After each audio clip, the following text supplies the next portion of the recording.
All right, we are on the air. 6 o'clock Eastern Time, Monday, from Shihab Burke, Attorneys at Law. I'm Attorney Sam Shihab. With me is Brian Burke, the one one and and only. only Brian Burke. Oh, we both said the one and only, Sam. One and We're on the only, same wavelength. absolutely. Yeah. And we meet every week at 6 o'clock to discuss an immigration matter of your interest.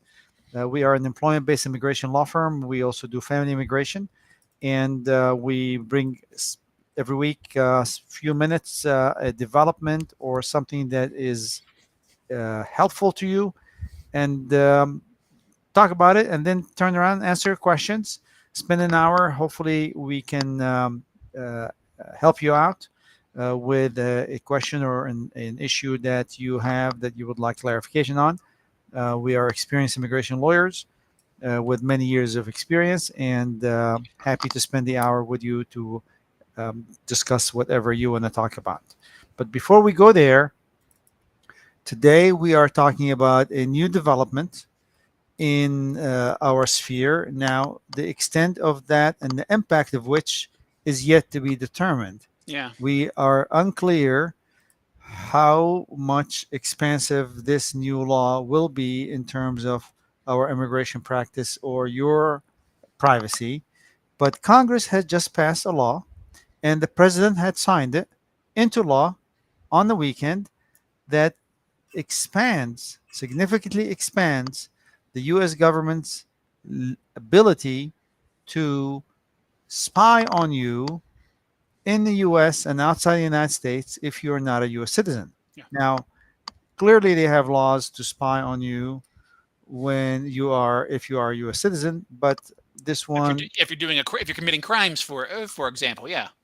but this one is designed to collect information about foreign nationals in the United States, outside the United States, and use it for many purposes, one of which is visa Is issuance. yeah, yeah. So this is an interesting development, Brian, disturbing to say the least. But now the government has really expanded under the radar, expanded its reach into your private affairs. If you're applying for a green card, if you're applying for a visitor visa, if you're applying for student visa, into everything about you overseas in the US, Yeah. and use that information to process your application. How impactful is that, Brian? What do you think?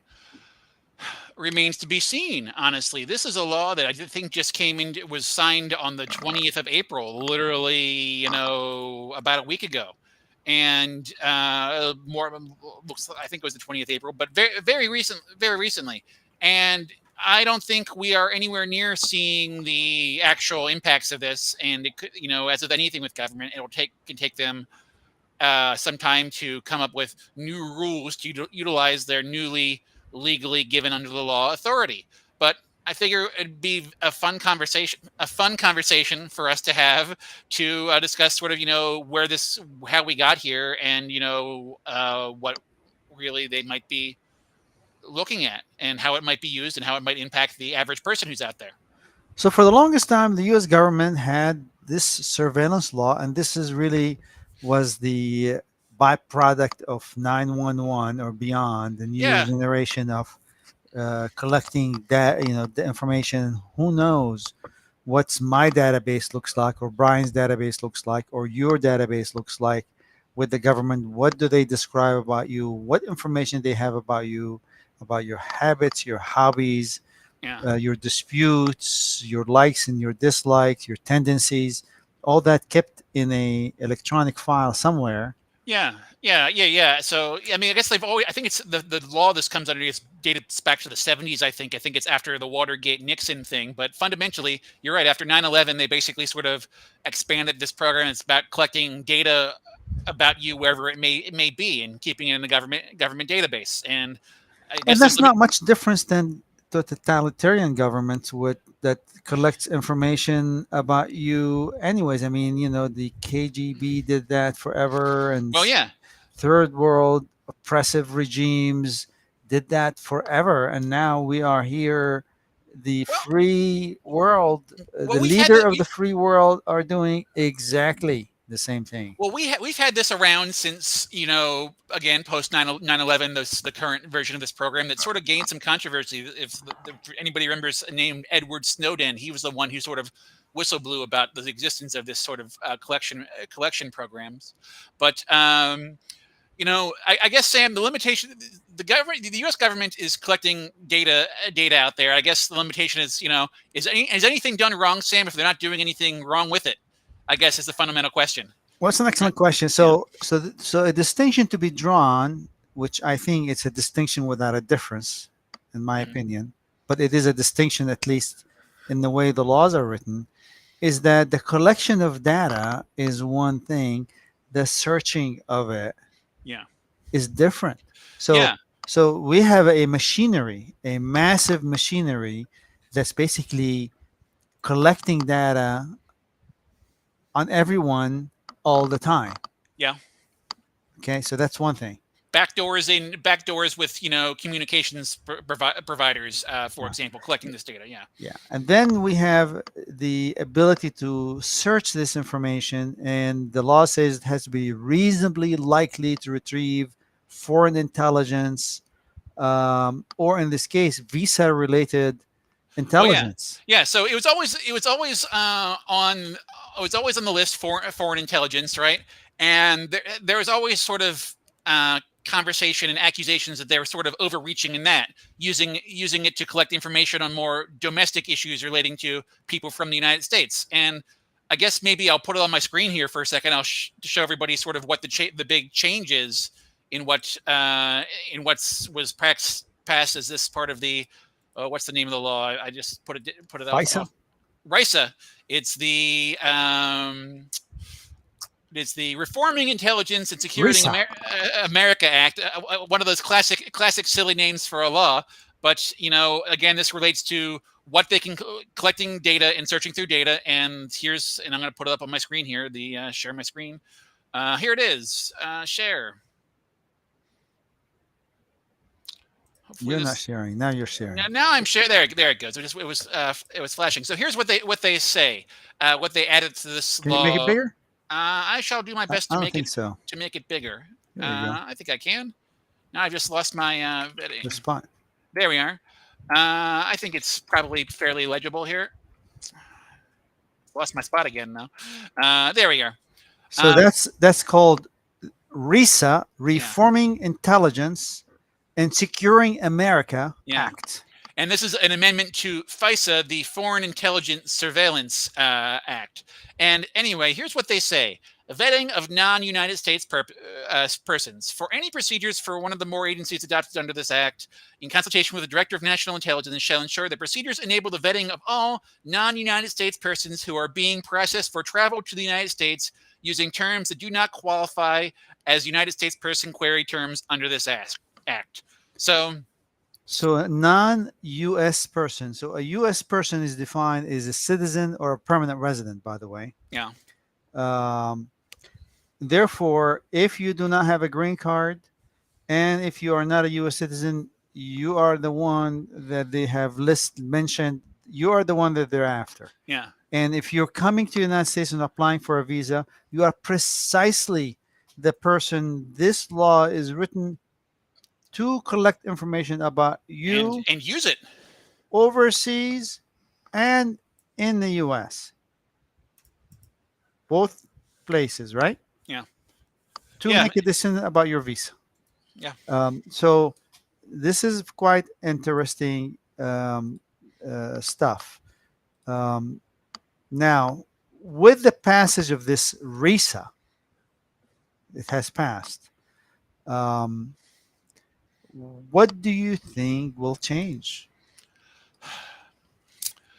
So, um, in my mind, I'm gonna okay. I guess there's two answers: nothing, and we won't notice anything at all, right? And but substantively, I could imagine, maybe an uptick in mysterious visa denials at the consulate. You already don't get good information when you have a denied visa at the consulate as it is. And I imagine that you could basically be told more often that you're not eligible for the classification you seek. And the based consulate, on national security grounds. yeah, yeah. And if you ever tried to ask, they wouldn't say why. You Yeah, know. we have. I mean, if you've practiced immigration law long enough, you are going to hear case denied for national security reason. Mhm. And when you ask the question, can you explain more? They What, say yeah, no. yeah. National security. I'm not National telling you about security. how we got That's this. Yeah, yeah, and that's it. yeah, So you we're probably going to get more of those now. Now, now be aware. They can collect pictures, yeah, photograph. They can collect text messages. yeah, They can collect phone calls. They can collect video surveillance of you going places or coming places. yeah. They Part can go into data centers collect information about you. Yeah, and request that all information that uh, about you, of you, to be collected and to be turned over to the government. yeah, And data centers such as perhaps Google, Microsoft is one of the biggest data. Amazon, yeah. they have to comply with that national security Mandate. Yeah, to evaluate your visa. yeah. This Well, is say, not. This is not. It was for national security. Now to evaluate your visa. yeah. That's I want to understand. That's the big difference. You know, they previously this data was supposed to be used for protect the United States from it's again comes out of 9/11 terrorism, right? It's keep bad people out of the United States, making sure that they don't come to harm the country. But now that same database can be used to scratch the government's collective chin to ask: is somebody coming here as a legitimate visitor? Is somebody coming here as a legitimate, investor, a legitimate H1B holder? And I guess that we are early days, and again, this could manifest in nothing, is the bottom line. But it seems like this information like this could touch, anybody's case. I'm sure lots of people in our audience have been able to tell a story of, oh yeah, I got stopped in customs and they looked through my phone, right? And it seems to be just that on a greater. That without the middleman of your phone, the government has free access to your data But we don't essentially. know whether this information is available at the border crossing. But nobody knows. Well, I yeah, mean, we I don't know. mean, we were thinking. I mean, we talked about this. We talk sometimes before these things, and I think maybe our sort of consensus was most likely you would see this things manifest at the consulate. I mean, those are the guys who have the time well, they don't not that they have the manpower, but they take their sweet time reviewing your case.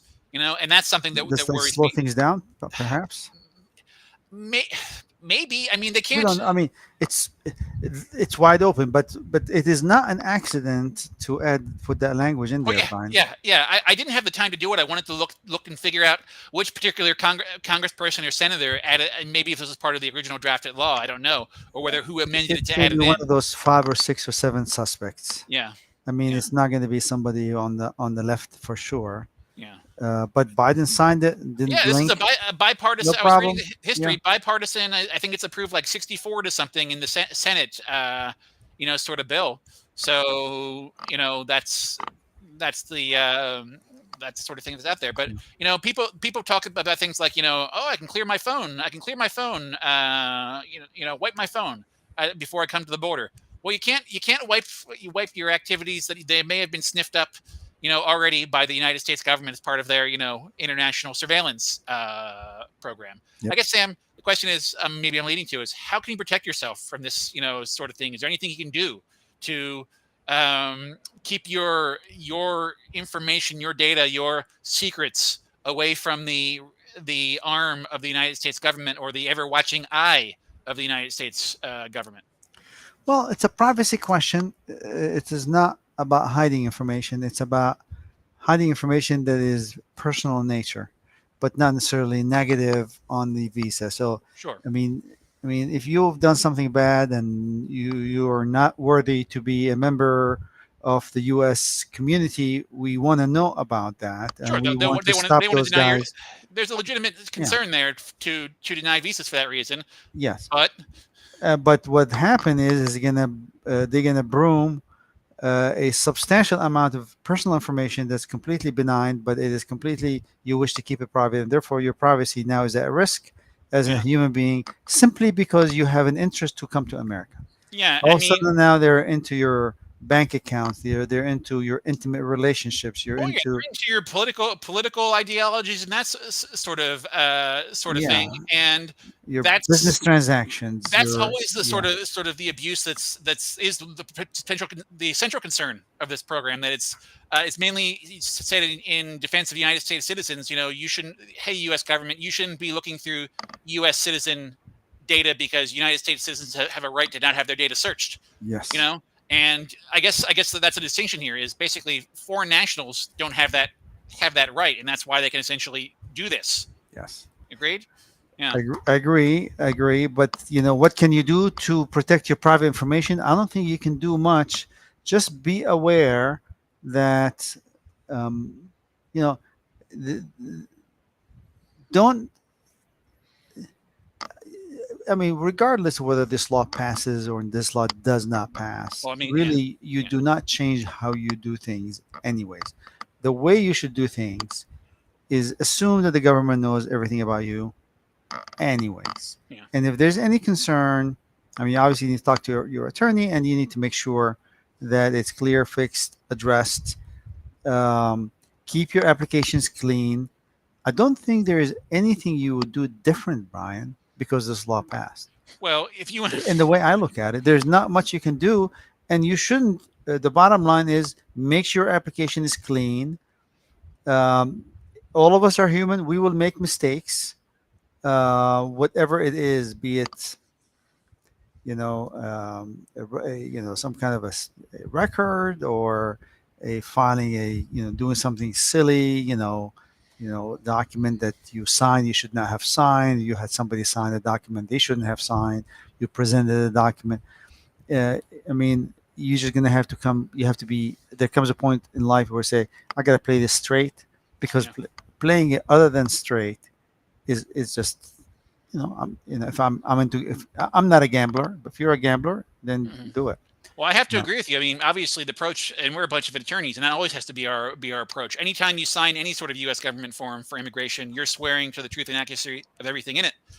you know and obviously I agree with you, there's no way you can really avoid being caught up in programs like this. It's intended to target people when seeking admission to the United States, and you can't really welcome to the year 2024, you can't really live outside of electronic surveillance. I mean, for me, you know The level of footprint and fingerprint that you leave from the moment you wake up, I mean, in your house, yeah. Oh yeah. without even leaving your house, is, I think, beyond anybody's ability to understand. Now the government has the ability to scoop all that stuff out Yeah, yeah, and and just look at it. yeah. The moment you wake up, you roll out of bed into your fixing your coffee, or you know, turning your phone on and answering emails, or you go down and take the dog outside. You have, if you have surveillance cameras on your house, that could be broken into easily because you're a foreign national, right? Yeah. In the Oh yeah. U.S., I just think it's just think of your phone well, calls I mean, they say it's people intending to be admit it, but still there's for people who visa are. issuance. Yeah. I mean, I think of like my phone. My phone knows everywhere I go. My Google account says, I know where I have. I mean, I'm thinking the context of an H-1B worker. You know, oh, Google knows whether or not you're at your right work site, because if you're supposed to be in Des Moines, Iowa, and well, if Google knows you've never been to Des Moines, Iowa, or you haven't been there in months and you're still working, maybe the U.S. government knows. I guess, Sam, for me, this boils down to another one of my favorite YouTube presentations that we've ever done is the classic question, how will USCIS know? Right. And we talk about, they'll ask you, or they'll look through your devices, or they'll make you swear one way or another. And this is another thing, how could they possibly know? they have the right to look into information, and they are slurping up data all the time, and they have the rights to review it in vetting people who are seeking admission to the United States. Can I get into your electronic records? Yes. With that, we gonna answer questions. Yes. All right. So send your questions over. I see a bunch of them already here, and we get some of them from other sources on social media as well. We'll get to them if we have time. Yeah. But let's go ahead, Brian, and remind everybody what we're trying to accomplish here. Yeah. We're trying to spend an hour with you and answer your questions to the best of our abilities with the very little information that we have on the screen from you, and just give an opinion. Please do not rely on this information because it's incomplete. Your information is complete. Our reply is incomplete. We haven't looked at any documents. There's no attorney-client relationship established because we're having a chat on YouTube today. So make sure you hire an attorney of your choosing to make sure that your case is being handled with the attention it deserves so you can make decisions on your case. With that, we have Ronnie Love. Rami Love. Yeah, Rami Ronnie Love, Love. yeah. Yeah. So here we are. My final action date is current in the April visa bulletin. Nice. And I-45 application based on is still pending, applied in October 2020. I've applied for adjustment of status for my dependents in April. Um, does this have any impact on my dependents I-45? Am I still waiting for their receipt numbers just in case my case has been approved? So um, I think so. What I'm hearing here is basically you've applied a long time ago, and only recently, when your party date became current again, did you have the opportunity to file on behalf of your dependents. And what impact will that be? Well, my hope would be that they would approve your green card case and then continue to process your dependents. However, I have a gentle paranoia regarding USCIS that they might just like to approve you guys in one fell swoop and package, which could mean that they sort of accelerate your family's cases to get them up to the same spot where you are. But it could also mean it could take them a while. So I think basically, I don't think that has their cases is going to have, can tell you exactly how long this is going to take. I don't think anybody can really give you an accurate estimation there. I think for me, the fundamental problem is your case has years of processing time under its belt. Nearly 4 years, whereas their cases have a couple months. And I could see that the USCIS saying, "Whoa, we haven't had enough time to process these cases to approve them I agree. immediately." Yeah, And I think that he will more than likely get his green card first. you think? Yeah, I think so. That's my opinion. More than likely get his green card first, and then they are going to continue to process your family probably in the next 6 months to a year. And God forbid they retrogress, then they're stuck for a while. Oh, that'd be But awful. they're Yeah. but they're avoiding movement back. That's why they're moving forward very slowly. Uh, and they haven't had any retrogression this year. Yeah. They've We also haven't had any warned. They've pull. also warned us against the possibility of retrogression. You know. Yeah. Yeah. So, but yes, I think his green card will be issued first, Brian. In my opinion, Well, I will. I will. that's my yeah. I won't count my chickens before they hatch, but I'm going to Yeah. cross my fingers on behalf of Rami Love in that Yes. front. So, going to keep on moving. From Wesley. Wesley, hello, Sam and Brian. Good question. Something we've been talking about recently. Is there any relief in sight for the abhorrent delays in advanced parole renewals? That's a conversation that we have frequently in this office. We feel your frustration, and we are equally frustrated. Well, yeah, we're a bunch of attorneys, and when people call us, about this issue, the answer is usually, yeah, you and everybody else are experiencing this problem, and well, Sam, what are the solutions in your estimation? Well, I mean, obviously, you have the emergency advance parole for emergencies, Yeah. and then you have the writ in mandamus. Yeah, I mean, you can contact Congress people. I had one recently where I didn't think we basically did the shotgun approach. We contacted the two senators and a congressperson and representative, and put an expedite request. I don't know which one of them won, but they were able to put in a get an approval in for a girl who didn't really have an emergency need, right? But they can't do that for everybody. And And the success rate on these are not very high, but you can yeah, definitely try, and that's yeah, something you can do. I yeah, mean, hire a professional that knows how to do this, and then just go after it. It's You're spending some money, yeah, but at least you are exhausting all your options. And then the written mandamus, yeah. What's the time filing frame it. for that, Sam? Do you think?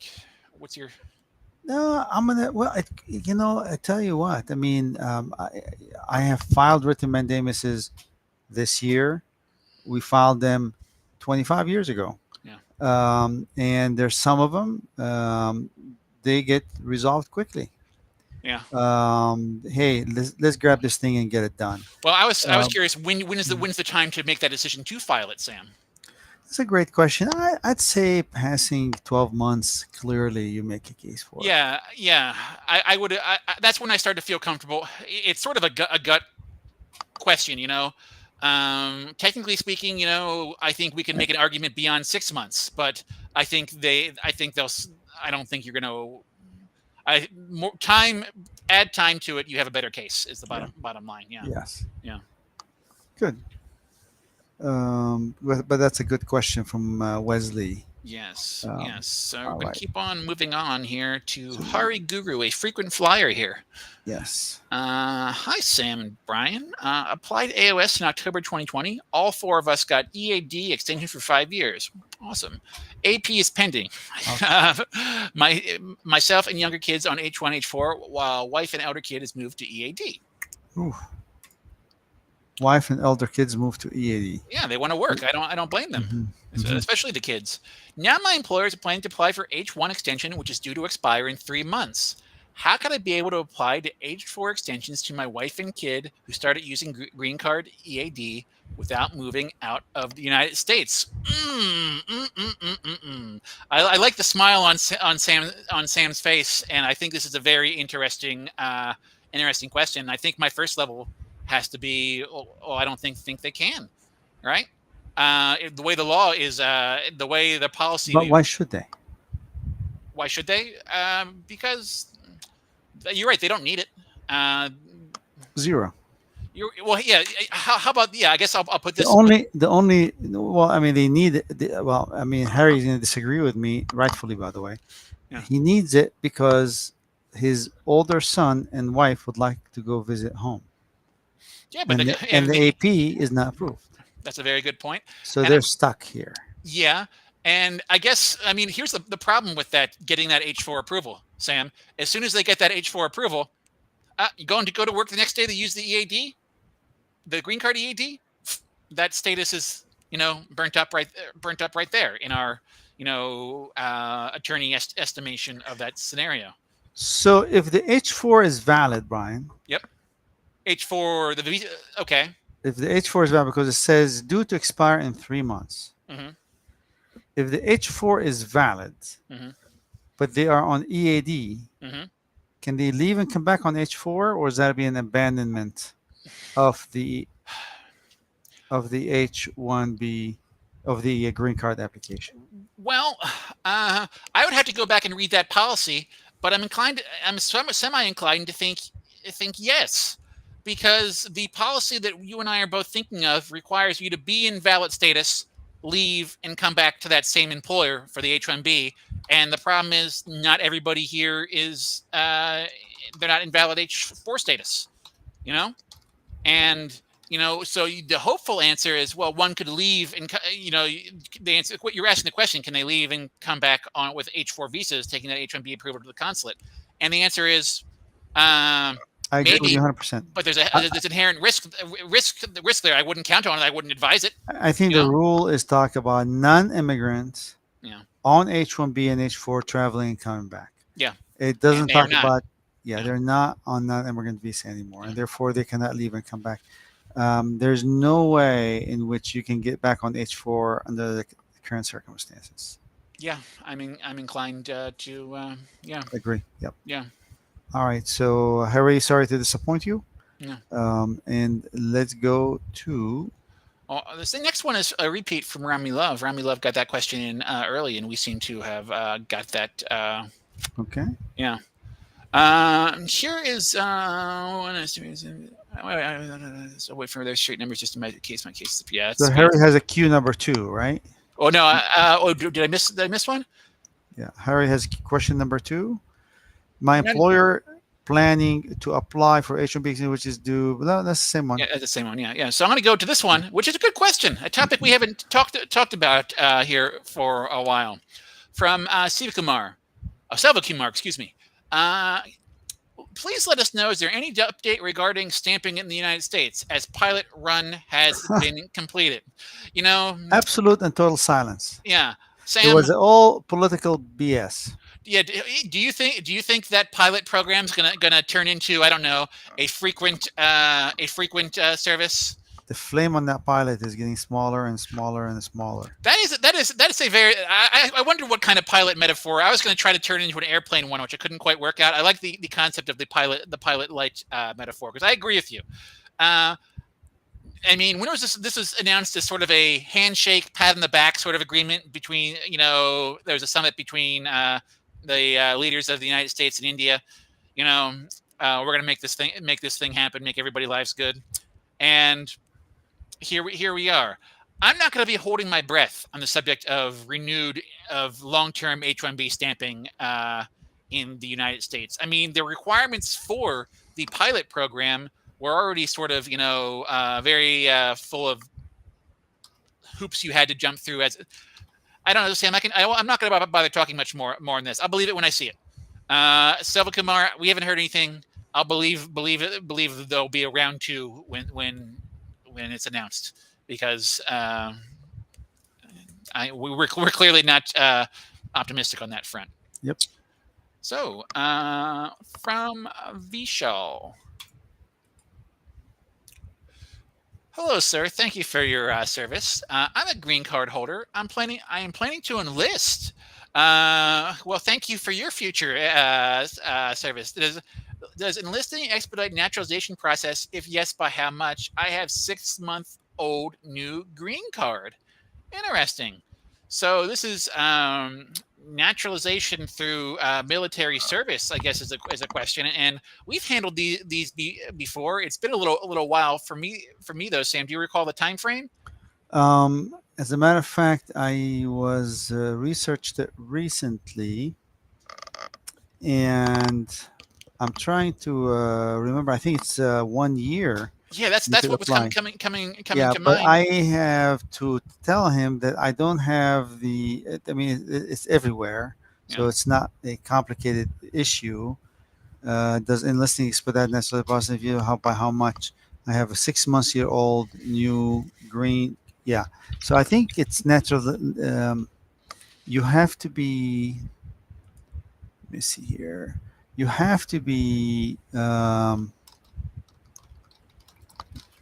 the army. So your citizenship Just through let me military find it. service. Yeah. Well, I guess the short answer to Vishal's question is yes.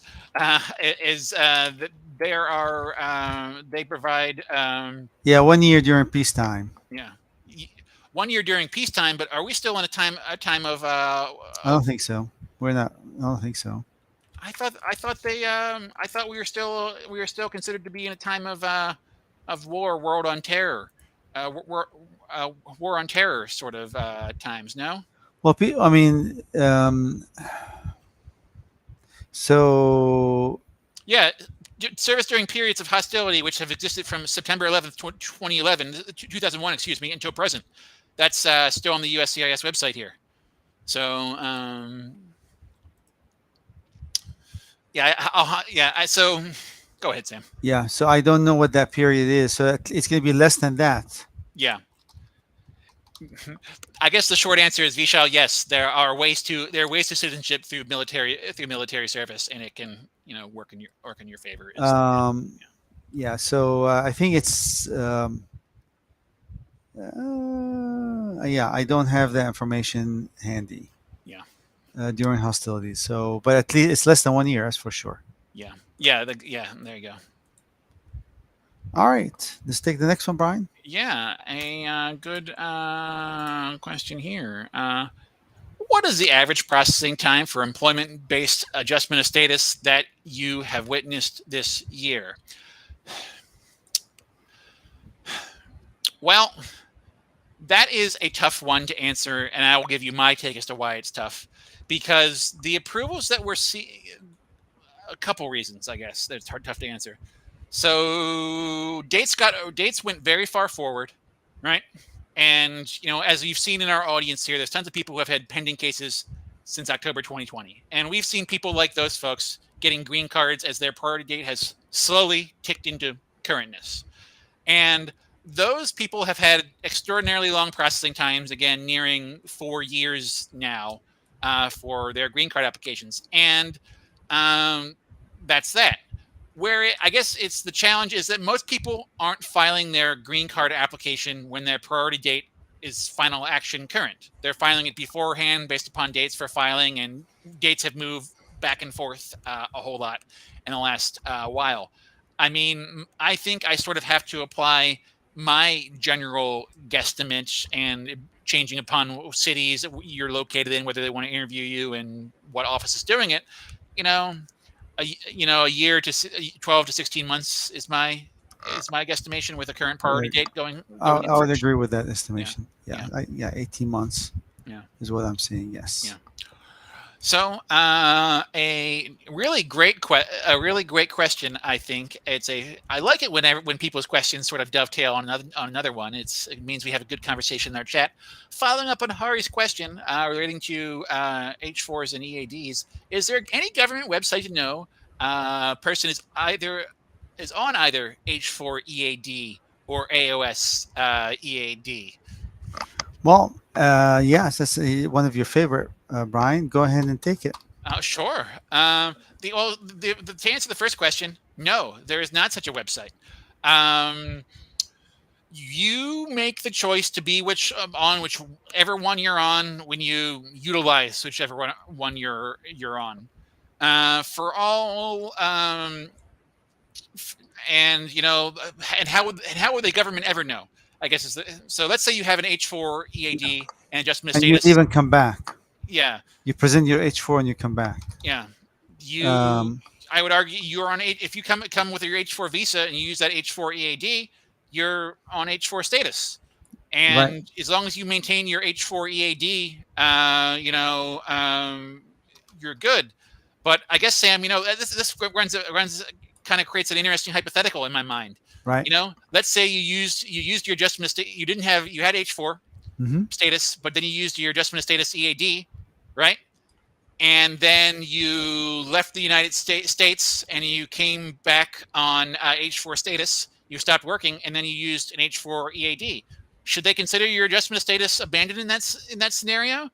Um, Well, I mean, is that a legal question or a practical question? How will they know? it's a little bit of So the both. legal question is easier. Yeah. Absolutely, you have abandoned it per the regulations. In my Yeah, scenario, you've abandoned the adjustment of status. Sure. Yeah. Okay. Yeah. I mean that's basically for sure. Yeah. Um, but um, with regards to what is the practical impact of I want to go back and read that policy again regarding and when would that, yeah, go ahead and read it, and when would that yeah. come up? And here's what you will find is the likely scenario. When would that come up? It will come up in an adjustment interview where the officer is one of those super detailed officers, Yeah. and I've come across those in my lifetime. I've come across a lot of sloppy ones as well. Yeah. But the super detailed officer who is going to start now flipping page by page, looking carefully at your status, and he catches it Yeah. that you were on advanced parole or you were working on EAD, you have an employment, you got a tax return, you have a paycheck stub there, and he's going to say, wait a minute, you are now on H1B. And he turns around, he does this, And he goes on his computer and pull down the policy and he reads it. He's not going to put you on the spot, or she. They will say, "Oh, I got to have a supervisor look at this first," and Yeah. you leave, and that's what happened. As a matter of fact, I just to give you an example. Many years ago, we did an H-1B petition for a gentleman, and we told him that we'll file the LCA. Um, we filed the LCA on this date. You have to start on the following date, and he started early by 1 day, 1 day. Hmm. And you think this INA 245K will save him 1 day of unauthorized employment? Hmm. Well, what? Of course, fast forward several years ago, adjustment status filed not with our office, Hmm. but with someone else. I get this frantic email by this guy and say, "Do you have this H-1B? Do you have this LCA, the begin date?" Because he Yeah. doesn't have. He's trying to find what exactly the date where the approval came in, when the Hmm. LCA was filed, because that's the date. Well, I just told him, it looks to me after he gave me the fact you worked 1 day without authorization, and he had this very shocked face or disappointed face. He said, "I already have 180 days somewhere else." I became 181, and they caught that. They caught it. You would think they will never catch it, and they caught that extra day, Yeah. and his adjustment was denied. They denied his adjustment. Yeah, and it's just, do you find that you don't find that scenario very much? You just find No, that one, like you said, very astute, very tuned in officer who is happy to spend their time not approving 30 other approvable cases to look through the needle of a haystack that is your personal yes. immigration history. I did find that regulation. I searched ALA-Link, our favorite reference here, and here it is: 8 CFR 245.2A42C. I'm sure everybody's writing that down. Travel outside the United States by applicant for adjustment of status who is unlawful H-1B or L1 shall not be deemed abandonment of AOS. This may be a summary of the regulation, but this is from the publication I'm reading. If upon returning to the United States, alien remains eligible for H-1B or L status and is coming to resume employment with the same employer for whom or she had previously been authorized to work as an H-1B or L. So that's exactly as we were remembering it. So yeah, So, obviously it's not talking about L2s, yeah, but uh, but it's gonna follow the same, yeah, or yeah, H4s. It's gonna yeah. follow the same. You have to be in lawful status when you leave, not lawful non-immigrant status when you leave, and then you have to return to a lawful Here's status. what remainder of this publication says: travel outside the United States by an applicant for AOS who is an H4 or L2 status shall not be deemed abandonment if AOS spouse or parent H1B or L1 is maintaining H1B or L status and he or she remains eligible for H4 or L2 with original I-797 or AOS. But So doesn't say they left yeah, left the while they United. are Yeah, on H4. yeah, They did not exactly. say that. Yeah. So this is the sort of, Sam, I remember when I first, I became an immigration lawyer. I presumed that the immigration would be one area, federal law, you know in use all around the country. Certainly would be highly regulated, so the answer to every question is answerable somewhere in a book. You know, not how naive I was. The answer is sometimes USCIS will tell you you're fine in this scenario, and sometimes they'll put the hurt upon you. Is the bottom line, and that's the sort of thing where it could be a federal court case out of it if they denied your case, denied you in that scenario. But at the same time, I mean, the problem is obviously the family separation. And usually, USCIS will bend backward with favorable administration to kind of accommodate, because the law is not black and white. The That's what I law, thought it was. I thought the law was supposed to be the black and law white. is I a thought this was weird, pretty clear. weird animal with patches of black and white and many patches of gray, and is not consistent. Yeah, So where you fall on that creature, do you fall on the black area? Do you fall on the white area? Do you fall on the gray area? That's how they're going to interpret the law to you, for you, against you in the day. So what do?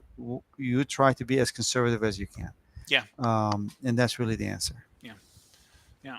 All right. Let's see what we got here. Another question here from Peter Smith. Um, Not a question, but the median processing time for I-485 is actually 6.4 months, according to data USCIS released today. I don't believe it. I don't believe it. What kind of adjustment of status case, Sam, are they processing in 6.4 months, and at what office? I'm going to go check. I like. First of all, I appreciate the information, Peter. That and I'm not calling you a liar. I'm calling USCIS data into question. I guess I'm going to go look at the USCIS data hub and see what they've released recently. But a family based green card is not going to get I-45 is not going to get approved that fast. And employment one, I don't Well, I know. mean, let's look it up. Yeah, Why don't you look up one of them here? Um, um, so I get this question a lot, and I just want to clarify because I um, don't usually address it in the way people expect me to. I get, and this year more so than prior years, we're seeing it. Is here? He go. I hope this email finds you well. I'm writing on behalf of my employer to inquire about H-1B visa petition. I was selected in the lottery, and I'd like your firm to file my petition. And I tell people who contact me, employees, politely, that this is the first sign that you don't have an interested employer. And an interested employer is an employer that contacts us inquiring for his or her employee. sure. When the employer is not contacting me, that means they're not interested. Now, you go do the legwork and find the lawyer and collect this, and we'll just do it. That for me is a dangerous sign. Is somebody who does not have the patience to figure out what obligations the company is signing. And typically, I just politely say, I cannot help you. What you're showing me is a classic. Your employer doesn't care about you. I Yeah, don't know who you are. I don't know who your employer is. Lawyer, contact me with that question. yeah. And you know what I find 9 times out of 10? Never hear from him again. They don't contact. Yeah. And that's a sad thing. Yeah, I mean, if somebody catches me in a consultation like that, I'm usually happy to talk to them and say, fundamentally, your challenge is having an input. And I guess something we talk about in the H-1B world a lot is having the employer, an employer that's willing to go to bat for you and take care of you is highly valuable, because there's no obligation that anybody sponsor you for a visa in the United States, and well, that's it. And finding a good employer is really paramount there. Yeah. What did you find out on processing time, Brian? Not a thing. So my typical resource on this is the USCIS Data Hub, and that's where literally they publish spreadsheets every now and again regarding, here's our process, here's the number of X type of case X we have in process, that sort of thing. And the last postings I'm seeing here um, are from March 29th, 2024. But then again, sometimes they might post these things after their publication date. So I'm gonna look at this report here real quick. This is the most recent one. Application processing data for February 2024 maybe is what this is. It's going to be a big old nasty spreadsheet. Let me see here. Forms received, approvals, denials pending. Yeah, here it is. Average processing time. So there's a whole lot of categories of I-485 here, and I'm seeing different data. So I'm seeing I-485 application to register or adjust status, employment, and this is for February 2024. Forms received 13,000, approvals 10,000, denials 1,000. That's a decent number of Pending denials. This is a great number here. 206,000. Pending over 6 months, 146,000, and finally average processing time 10.8 months.